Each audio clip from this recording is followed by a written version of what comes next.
everyone, and welcome to another episode of Creating with Shannon, brought to you on behalf of the Fuquay-Varina Art Center and our Create at Home project.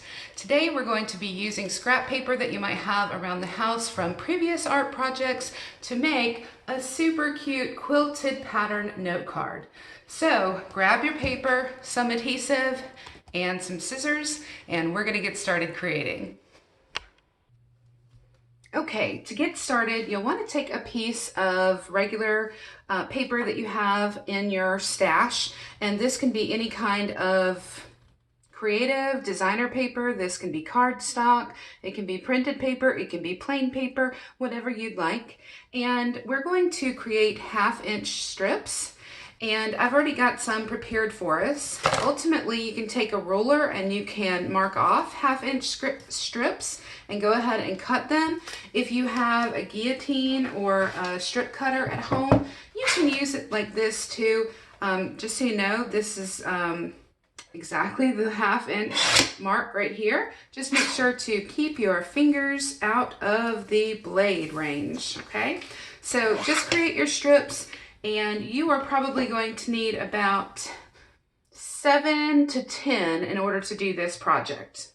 You're also going to want a sheet of regular cardstock, and I have cut this down, and I'm going to use this on an A6 card. So it is 5 1/4 inches long, and it is 4 inches wide. Okay, just a regular piece of cardstock, 4 inches wide by 5 1/4 long. So the first thing that we're going to want to do is to take our first strip of 1/2-inch paper. We're going to put some adhesive on the back. So this is an adhesive roller that I use. You can use any type of adhesive you have, including double-sided tape or regular glue that you have at home. And we're simply going to put the first piece down. And we're going to go and put it about midway, and we're going to put it on a diagonal, just like this. Okay, you're going to have some that is overlapping, and that's all right, because anytime you have this, you can go through, flip it over, take a pair of scissors, and simply go back and trim it. And that's going to be perfect, and this is a piece that you can use again on another section. The next step is to take the same and repeat. Okay, so we're going to put some adhesive in. We're going to line it up here at the bottom. We're just going to tape it on. Okay, next step looks a lot like the first step. I would recommend working in sections of 3 so that it will have your law of 3, which says that we naturally tend to like things that are a bit bunched in odd numbers. And we're getting started here. Everybody see?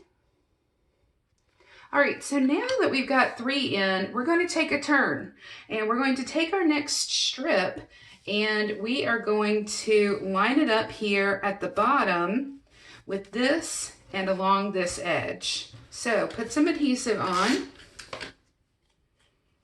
line it up here so that's straight, and press it down. And so we've started giving some of almost a pinwheel turn to it. And then we can take another strip, and we're going to go ahead and lay down some foundation. So we're going to take that, we're going to tee it to the one that we just put down, this direction. Okay. We can trim off those edges so we can have this to use later if we'd like. And we're simply going to continue the pattern all the way around. This is cute paper. So let's see, the next one I'm actually going to go ahead and give you guys the outline for how this is going to go together. So you're going to put a strip right here on top of the next one that we just put in.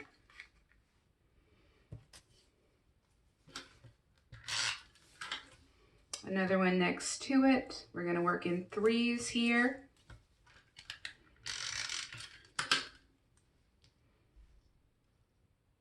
Just like this, and then we're going to make another turn.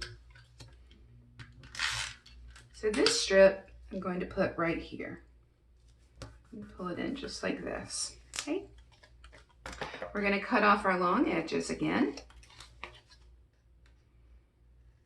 When you've got one on a corner, just start at one side and then turn it around and clip off the other. And you've got a great start here. Okay, so we'll just keep following around, and I have, through the magic of video, another version that I've already finished quilting all the way around. So you just continue to go around and add your strips to it, and make sure that you get all of the little sections all the way around, trim it down, and it's going to be beautiful and you're going to love it. And then you simply take this section and we're going to adhere it to another card base. So I've taken some heavyweight cardstock, some white cardstock, and it is generally the size 8.5 by 11. And I simply cut it in half, so it's now 8.5 by 5.5. And I simply fold it in two. And one thing I will tell you to do when you're folding is to take an edge and just sharpen up the edge. And you can take anything. So I'll use this pen, and I'm simply going to sharpen up the edge so that it lays nice and flat for me. Okay, and then I'm going to put adhesive on the back of my card front that I just created. Tape it down really well. Give it a lot of adhesive. And then decide which side do you want to be up. If you're going to make a card that goes this direction, or if you're going to make a card that goes this direction, just decide what way that you'd like for it to look on your card. If you have something like my birdhouses here go in a certain direction, you might want to avoid making them upside down, but it really doesn't matter. There are no rules. And then you simply line it up. And if you can line it up so that you're happy with the centering on 3 sides, use your hands as a guide. Do not stick it down until you're happy, and then start on this side, roll it over, and then press it down. Flip it over, go back over it with your pen. Just give it some good stickiness. And look, you're done. You have a beautiful card that now you can put in the mail, because people love to get mail, and you can put any kind of sentiment in here that you'd like. If you have any other kind of stamps or things like that at home, you can add a sentiment on the inside. You can stamp that here. If you have any dies, metal dies and things like that, you can put a sentiment on the outside and pop it in the mail and send something to make someone's day. I hope you've enjoyed this quick video of a cool way to take items that we probably have lying around our homes and to spread some joy and send some love. Enjoy, thank you, and join us for the next time here at Fuquay-Varina Art Center Create at Home project. If you've made this project, please take a moment to hashtag FV, as in Fuquay-Varina Arts, and hashtag FV Arts Create at Home. We'd love to see your projects. Thank you.